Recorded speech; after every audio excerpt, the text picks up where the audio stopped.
Support comes from the St. Louis Public Library Foundation. During these challenging times, free access to digital resources is a necessity. You can help our community stay connected. Support your St. Louis Public Library at slpl.org. This is St. Louis on the Air from St. Louis Public Radio. I'm Elaine Cha. Next month marks 1 year since the devastating May 16th tornado. At St. Louis Public Radio, we'll be sharing a series of stories over the coming weeks. We'll look at how the recovery has unfolded, where it's fallen short, and how people's lives have changed in the aftermath. That includes those who've left and those who've stayed and are working to rebuild. We're starting that coverage today with a focus on people impacted by the tornado telling their stories in their own words. And that's the subject of this month's episode of Meet Me, STLPR's podcast about connecting across divides to find a way forward in a moment when division seems to dictate so much. Here's lead host Luis Antonio Perez. On May 16th of 2025, an EF3 tornado tore through St. Louis. It first touched down west of Forest Park. The vortex then turned northeast and intensified. It cut a path across several St. Louis neighborhoods north of Del Mar. The storm started just after 2:30 in the afternoon, with winds peaking at 152 miles per hour. At one point, the twister grew to a mile wide. Generational homes had their roofs partially or entirely torn away. Some buildings collapsed. 5 people died that day. 38 were injured. And 5,000 homes were damaged or destroyed. In the city, tornado sirens did not sound because nobody pushed the button.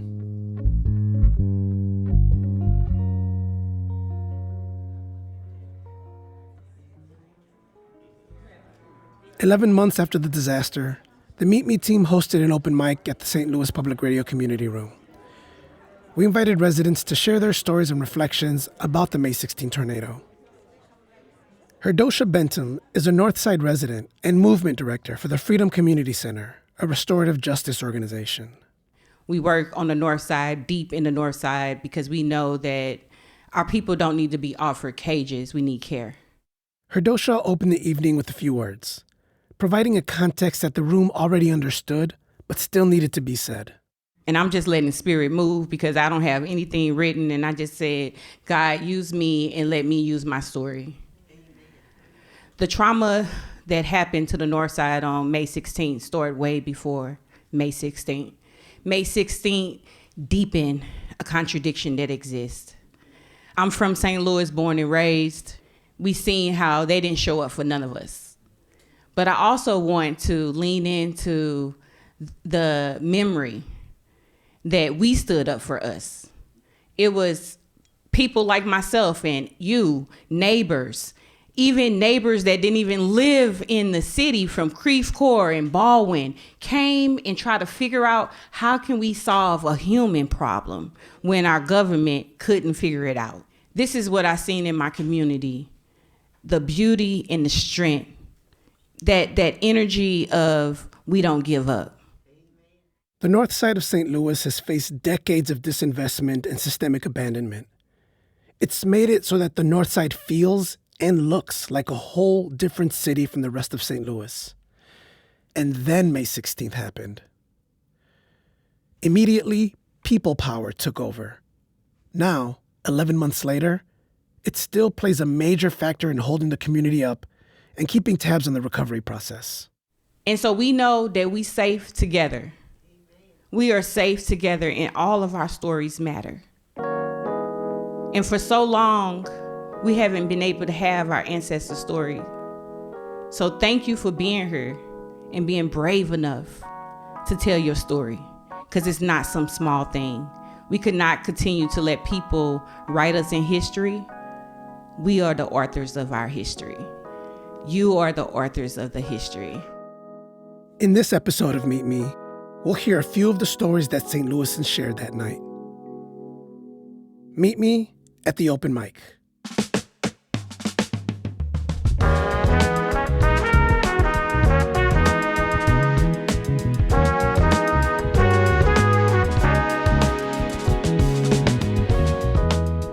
I'm Luis Antonio Perez, and this is Meet Me, a project from St. Louis Public Radio about connecting across divides to find a way forward. In this episode, we'll hear stories from St. Louis residents who experienced the May 16th tornado, a disaster that 11 months later still impacts their lives and the region.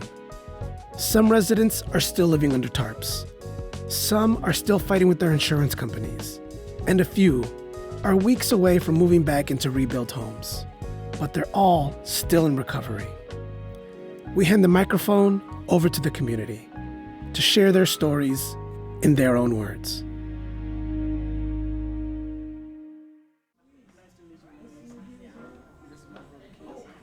As people enter the St. Louis Public Radio community room at the Meet Me open mic to share stories and experiences around last year's deadly tornado, the space carried some tension from the previous night. Less than 24 hours before, St. Louis was under a tornado warning. The National Weather Service identified rotating thunderstorms at 9:40 p.m. Tornado sirens blared across the city for 3 minutes. It didn't become a tornado, but it felt like the echo of those sirens lingered in the room. But together, we pressed on, and several folks took the stage to share their stories. One of those stories was from Miss Juanita Blackshear. Miss Juanita was a middle school teacher for many years before recently retiring. She now lives in her family home in the Greaterville neighborhood, where the tornado had some of its most devastating impact. She wasn't home when the tornado hit, but her drive back took her on a path through the center of the aftermath. My name is Juanita Blackshear, and yes, I do have a story to tell. I'm the oldest of 9. Parents were married very young, but that's what you did back in the 50s. You married right out of high school. There are 9 siblings, 5 boys and 4 girls, and I was fortunate enough to move back into our ancestral home about 4 years ago, before the tornado hit. I thought I would always want to write a story that started off, it was a dark and stormy night. But this time it wasn't a dark and stormy night. It was a dark and stormy afternoon on May the 16th. Luckily, I was not at home. I was at physical therapy. And the sirens did not sound, but our phones began to ping. And where I was located was about 4 blocks from Forest Park. And all of a sudden, it just got so dark outside. Trash bags, the famous plastic bags that you get from the supermarket were circling the building. And we were like, oh my God. So we moved to the farthest part of the building, as far as we could go. And just as fast as it came, as fast as it went. And I told the young people, I said, well, I'm done. I'm going home. And I got in my little car and pulled out of the parking lot, came around the corner. People were still coming out of Schnucks. I'm right there at the corner of Lindell and Sarah, if you don't know where that location is. And I was even brave enough, I went over to my favorite Chinese restaurant and got me some Chinese carryout. Shrimp fried rice with bean sprouts and some egg foo young, with gravy on the side. Went home, still not knowing what happened. Still not knowing. And I'm driving and I'm seeing, at first, twigs in the streets, then limbs in the streets, then half trees in the street. And I get to the corner of Dr. Martin Luther King and Whittier. And if you don't know where that is, it's not far from the famous Homer G. Phillips Hospital, where all 8 of us were born. 1 brother was born in City Hospital number 1. But anyway, got to that corner, and I looked up and I said, something is missing. The famous Harlem Tap Room was to the ground. And I said, oh my God, what has happened? Still not knowing that we had gotten hit by a tornado. And we were told by a young firefighter, first responder, to make a U-turn and go back in another direction. So I did, but still managed to get back onto Whittier. Got back onto Whittier, and then I started seeing more devastation. running right past Homer G. Phillips Hospital. And luckily, in our neighborhood, the neighborhood where we grew up, there is a firehouse. The firefighters, they were the ones down on the corner directing the traffic. And all of a sudden it hit me. My house, our house. And I tried not to speed, but I got to the corner of Whittier and Labadie. And I didn't want to look to my left because my house was about 8 houses down from that location. But I was brave enough and I made that left-hand turn, and limbs were everywhere. And the only thing I could think of, our house is gone. It's not there anymore. The places where we played, where we shared meals with not only friends and neighbors, but our family holidays and celebrations and graduations and weddings and baptisms and all that fun stuff. I just knew that place was gone. Pulled up, the house was still there. But the house sustained some wind damage. 5 weeks prior, I had just put on a brand new roof. Brand new, cash money. Paid the young man off, told him see you later, and then the tornado hit. FEMA, I filled out the information regarding FEMA, followed all the directions for FEMA.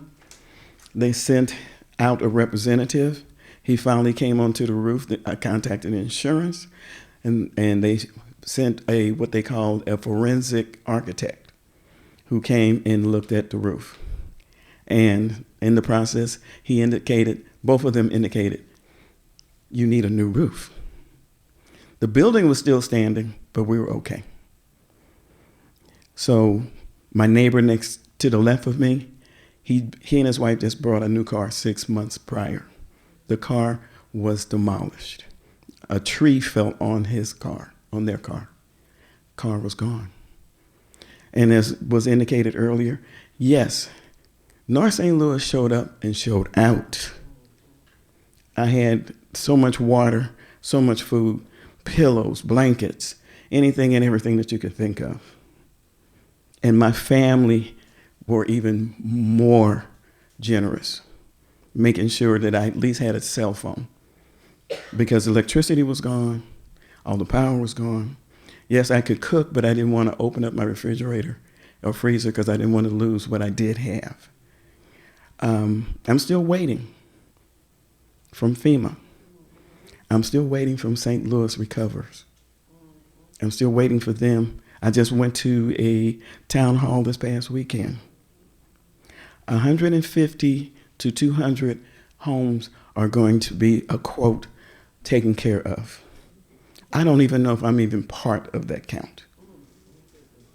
They told me, go check on your application. So, yes, I was traumatized.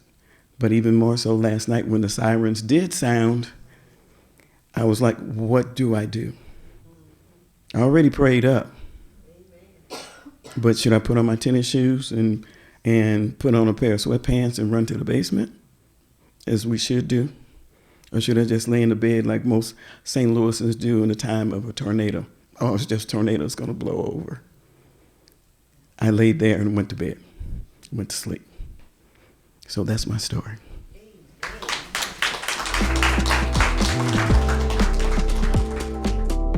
That's Juanita Blackshear from St. Louis's Greaterville neighborhood sharing how she was impacted by last year's May 16th tornado. We'll have more stories from this latest episode of STLPR's podcast Meet Me from our recent open mic event in just a moment. This is St. Louis on the Air on St. Louis Public Radio.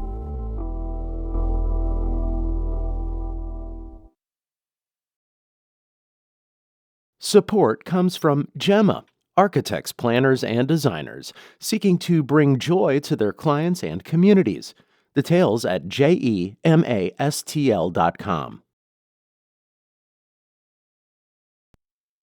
Welcome back. I'm Elaine Cha.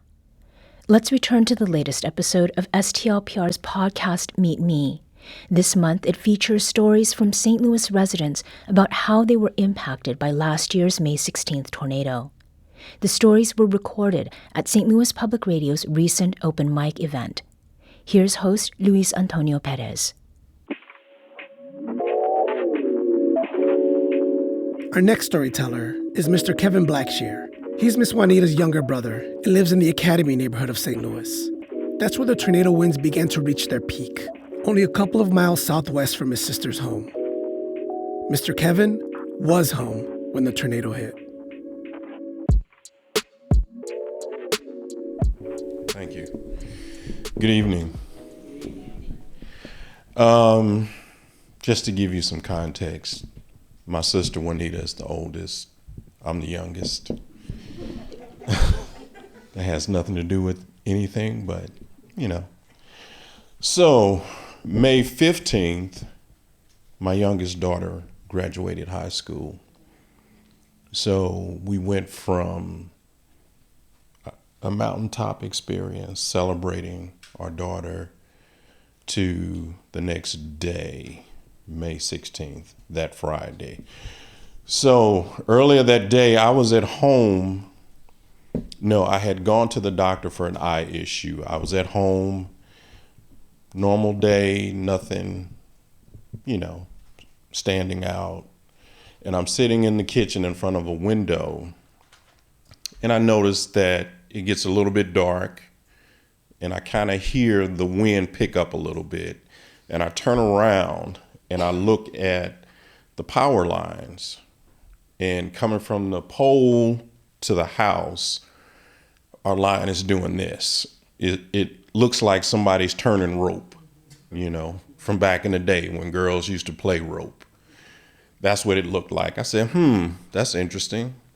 So I looked past that, and I see debris fly past the window.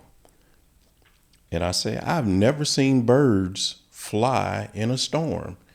And I was like, idiot, that's not a bird. That's debris. I look past that, and I see a portion of the funnel. And I say, oh, expletive. I break for the basement. Get downstairs, and dust is dropping. I hear commotion, but I don't know what it is. It lasts maybe a minute. That's okay. I get ready to go back upstairs. I hear it again. So we are roughly a mile north of Forest Park. So that's the direction it came from when it came to us. So I get ready to come back up the steps out of the basement, and I hear it literally on the right side, which would be the west side of our house. So I back downstairs, and I wait another minute. I come upstairs, and I just kind of look around. I don't see anything. I go into the back room, and the whole window, it's a double pane window, frame and all, gone. And I'm standing there. And I call my wife. I say, hey, it's gone. And she's like, what? She's speaking one language. I'm speaking another language because I can't process what I'm looking at. So I just hang up. I go upstairs. I make my way upstairs. And the more I walk upstairs, the more debris I see. We live in a 3-story home. I get to the landing of the second and third floor. There's a window. That window's busted. I see branches, as my sister described, all in the house. I'm thinking, okay, that's kind of interesting. I get up to the third floor. I see branches and glass. I don't know where the branches came from because we don't have any trees near us.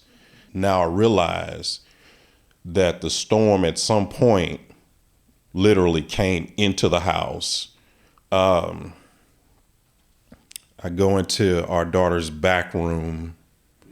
There's a big hole in the roof. We're almost a year out to the day. We're still battling our insurance company. We've secured an attorney. We're just trying to put it all back together. The blessing for us is we're still able to be in the home, which is a blessing. Unlike some of our neighbors, as you all know and have seen, they're not able to be in the home. I've been through some things in life. It takes a lot to shake and rattle me. This did. We were without power for 7 days. So no cooking, no bathing. Electronics was the least of my concern, but obviously no electronics. So again, that's my story. I'll put it like this. As a person of faith, I asked, where was God? God showed up. He didn't look anything like I thought he'd look. He wasn't white. He didn't have a white beard. He didn't float down from the sky. He literally drove up the street. He walked up the street. He looked like a female. He looked like a male. He looked old. He looked young. He looked middle-aged. And each separate individual that that represented him asked the exact same thing. Are you okay? Do you need anything? We're fine. Can we pass it on to our neighbors? That's literally what we did. So St. Louis, that's my story. Thank you for listening.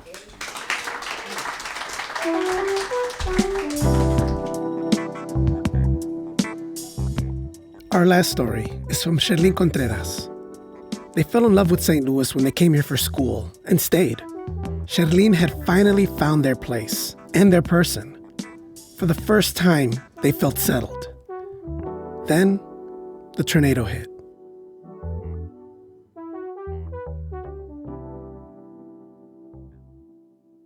Thank you so much for opening up the space. It's such it's so nice. I'll say that my story begins with, it begins with my mom, who is incredibly brave.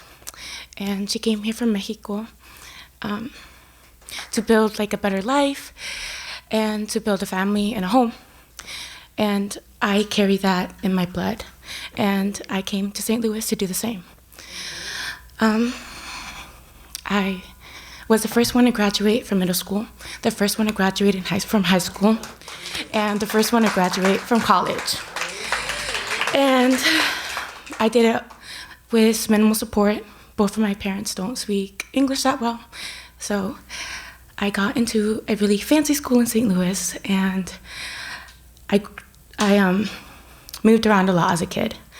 And St. Louis was I love St. Louis. I love it. Every day I wake up and I love it even more. So I came to St. Louis for school and also to build a life. And in my first year here, I got a home, somewhere that I thought I would stay forever. And when we were growing up, most of my life, it was just me, my older sister, my mom. And it was hard raising two kids all by herself. So we moved around a lot. For a majority of my life, we only stayed in one place for a year. So it meant a lot. It meant a lot to have a pretty condo. And it was one of the first times that I ever put family pictures up. But May 16 happened.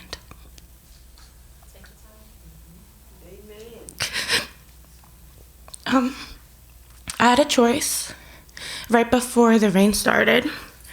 Should I go home or should I go to work to go bother the love of my life? And I'm okay, I'm gonna go bother the love of my life, which ended up saving me. And it was at her workplace that we saw the storm come in. And I think the thing about this is at certain points of my life, I'm okay, I suffered enough. The universe will be easy. So I didn't think it would hit us.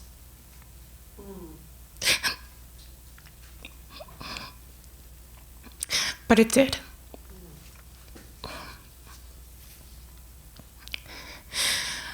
The metro was down, so we couldn't take it home.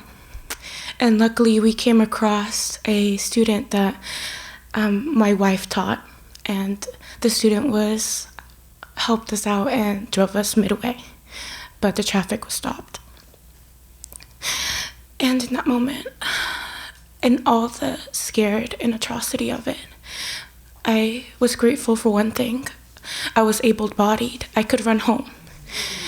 And the reason why I needed to run home was in my spirit of wanting to build a home. I finally let myself have a dog. I've always wanted a dog, but I've never had the means to have like a little baby. And the thing is, both of us wasn't home. And he was up there, and we live on the top floor of an apartment. So I had to run home and get him. I remember the street and the trees that used to create shade on my daily walks for him. They were just laid down.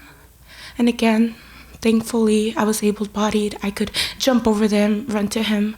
I saw a neighbor who stopped me. I was, of course, crying. And she told me that they had to leave the apartment complex. And the last thing that they heard was my dog barking. So I ran even harder. Of course, my phone was at 2%, so I couldn't text people to go check on my dog, on my stuff, on my home. The door was opened, and I ran up. And again, I live on the top floor. And I opened my door, and my ceiling was just on the living room floor. I thought my dog, and the ceiling was like also on my dog's bed. And it was hard. It was hard to think that I wanted to build like a home and a life. And I was scared that I lost everything. But on a happy note, my dog was also smart and hid, and he came across the corner. I know. So he was fine, and it was the volunteers up in North City that gave us a tarp, that gave us food, and I think that's also like another moment of I love St. Louis. In that moment, I felt how much St. Louis loved me. So yeah. That's it. Sorry I cried. I low-key cry too easy.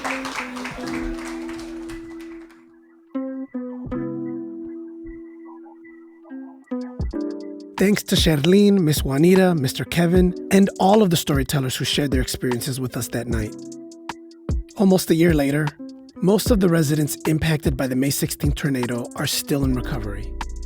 Grassroots groups have shifted their efforts from addressing immediate needs to long-term issues, ongoing cleanup, mental health services, navigating issues with insurance, and even replanting trees lost to the storm. The tornado continues to reveal major divides in St. Louis. At the center of this divide is money. Hundreds of millions of dollars in tornado recovery have yet to be spent at the state and local levels. A day after the open mic, St. Louis Mayor Kara Spencer gave a State of the City address at City Hall. Demonstrators interrupted the start of the mayor's speech, delaying it by more than 15 minutes.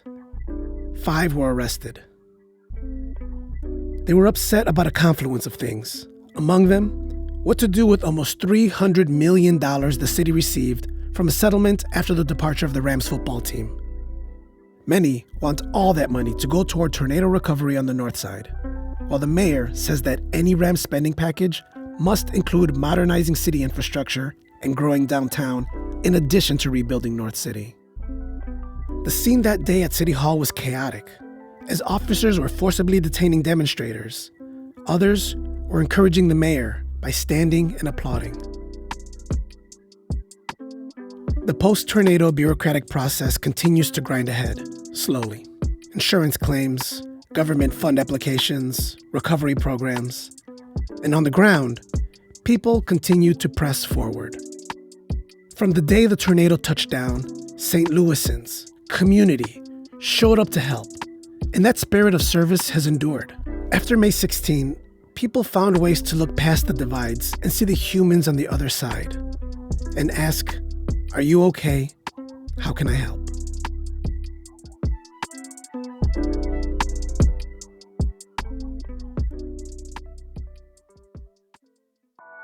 This episode of Meet Me was written, hosted, produced, and mixed by Luis Antonio Perez, with story editing by Alex Hoyer and Brian Heffernan. Meet Me's engagement producer is Paula Rodriguez, with editorial support from Lara Hamden. Recording by Drew Yant and Jim Hewer.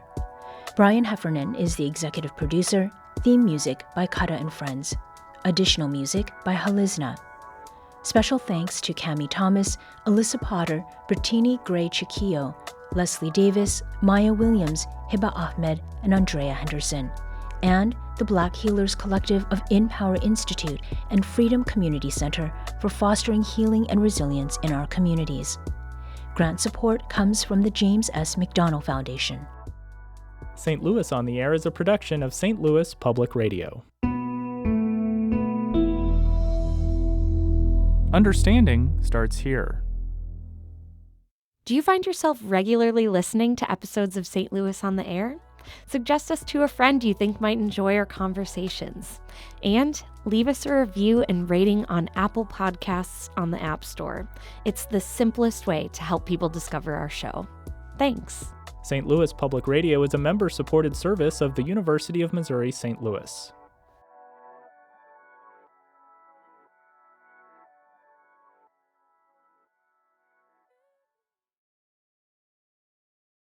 Hi, I'm Laura Hamden, and my colleague Jessica Rogan and I are your daily hosts of the Gateway newsletter.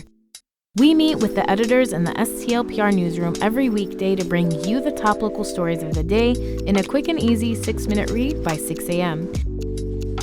In an age of overwhelm, it's a refreshing, thoughtful take on the news day, if we do say so ourselves. Fine-tune your daily news habit with the Gateway newsletter. Subscribe at stlpr.org/gateway.